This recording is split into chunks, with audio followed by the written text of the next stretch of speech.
Roblox chat bubble that was plain with no customization on it. Just a text bubble which no one cared about it since it wasn't a big thing that didn't affect gameplay a lot. But it now changes. Roblox announced that a new tool which let you change how this chat bubble looks like. This is a really good feature to what I think. And after all fails from Roblox and new features, this looks promising, since no one can use hack to fuck it up. In this update you can add designs to chat bubble. You can make it have same theme as your game or even have like a feature that premium users can have, which might help devs make a little more money. On one side it might not look like a big thing, but small things like this could make a game better. In the game making industry, no updates are small. Even a tiny thing could either make the game better or make it bad. So this small feature, which gives dev more freedom to customize the game, could make an experience better.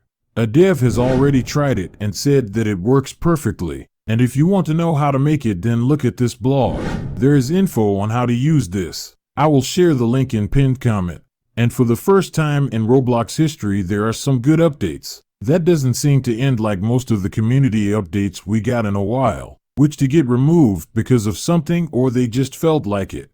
There are even more updates that I will make a video on it today. So there will be many videos coming today, so wait for it. We'll see you guys in next one.